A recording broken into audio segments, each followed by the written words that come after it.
I guess. So, is Isha a cult? That's what many people are wondering. And I want to talk about this in this video. If you don't know about my story, I just want to tell you in case you're wondering who is this guy talking about Isha. So, would he be able to tell if it's a cult or not? I have been with Isha or around Isha for approximately, well, basically since 2010. So that's going to be 8 years this year. I've been closely involved with them. Out of those 8 years, almost 3 years I lived at the ashram of the Isha Foundation in India.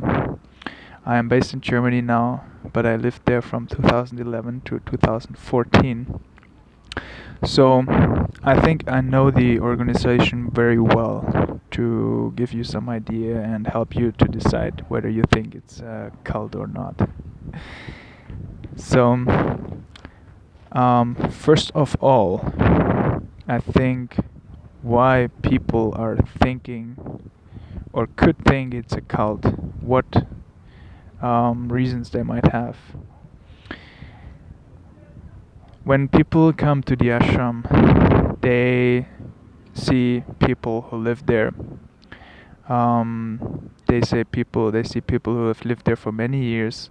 Some of them are monks, brahmacharis, and they spent their whole life there. They see a lot of people very devoted to various places at the ashram or to Sadhguru himself, and maybe they have been to programs where they see people like following certain procedures and doing things in a certain way, which makes them think, oh, they all do it like that, it must be some weird cult. Why are they staying there? Why do they do things in that particular way? And I can understand that because I've lived there. I've even done the Hatha Yoga teacher training. So that's a very intense 5 month training. So I also know a little bit about why sometimes things are done in a certain way that might not be so clear to outsiders. So, first of all, I think one important thing to understand is about like people who live there, why they stay there. I think when it comes to a cult, I don't even know exactly how you define a cult, but one aspect I think is that people are somehow, in some way, they are kind of forced to stay there, whether that's like psychologically or physically. Mostly it's psychologically. They seem to have given up their own will, and they just are like brainwashed. I think that's what most people assume to be the case in a cult. When it comes to Isha, the people you will meet at the ashram, if you ask them, most of them, they stay there because they have touched something during the practices, during the programs, that has opened up a new world for them. So for example, for me, I shared this in my video about in engineering. The practices have really helped me to access some deeper dimension within me and some form of joy and bliss that hasn't been accessible to me before, some kind of inner freedom. So obviously, when you access that, let's call it like, treasure within you, then you might become very committed to pursuing that path, and you might give up outer external things because now you're clear that these external things, they can't give you what you are basically already accessing within you. So you might give up things in the external world, you might change your lifestyle, and people who don't see that treasure within you, they might think this guy's crazy, because why is he giving up all of that? Because they don't see what you get in return. for example, when I left Germany in 2011, I quit my job, I left everything behind, my nice flat, my everything. My parents, they thought, okay, this guy is joining a cult, because they only saw what I gave up, but they didn't see what I gained by focusing, on the inside. So if you only see the one side but not the other, it's easy to jump to conclusions. It's very natural. But oftentimes you need to try to look beyond the surface to really understand what's going on. So when you speak to people at the ashram, you ask them why you're staying there. It's not that they have given up everything and they live for nothing.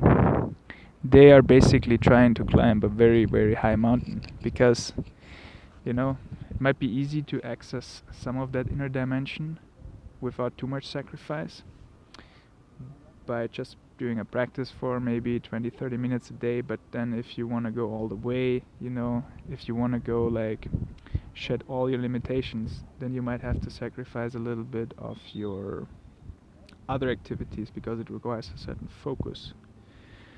So then some people who are just very single-minded and focused, they just decide to go all the way. So they give up their worldly life, they move to the ashram, and they stay there.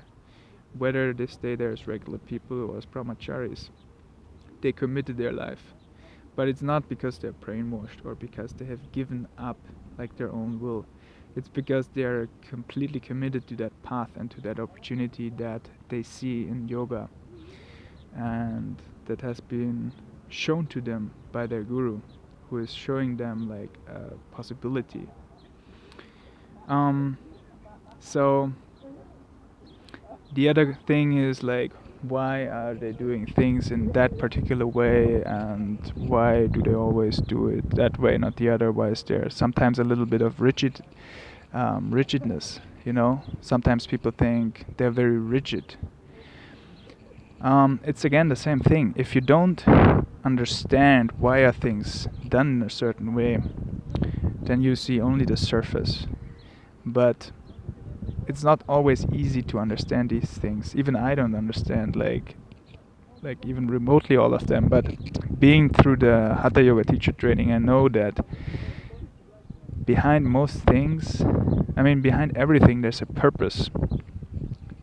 For some of them I understand the purpose, but for some, well, then at some point you just need to have some trust as well. So it's not like blind trust in your guru, it's like because you know that he has already showed you something and you have already accessed something, then you think, okay, maybe, I can trust him a little more. So, yeah. Don't let your brain jump to conclusions based on things on the superficial, because you don't know, like you're not able to look like below the surface. Always try to be like neutral, and really look deeply, and don't jump to too quick of conclusions about being a cult or something. Just because people are dedicated and committed to a certain path, to something that you might not have yet accessed, give it a try. Try some of the practices in engineering, for example. See if it helps you. If it doesn't, leave it. There's not much dogmatism, room for dogmatism in spirituality. It's very practical. Do what works, leave what doesn't. Try to do more what works and less what doesn't. Well, I hope this video helped you to decide for yourself what conclusion you might want to have. Best, don't have any conclusions. If you like this kind of video, please give me a thumbs up. If you have any questions about Isha or yoga or about my experiences, leave a comment below. I try to respond to them. And make sure you subscribe to the channel. I'm going to publish new videos every week about my journey. Sometimes in a suit, sometimes in a yoga dress from the studio, because I have like a very diverse life. Alright guys, I wish you all the best from Constance. Bye.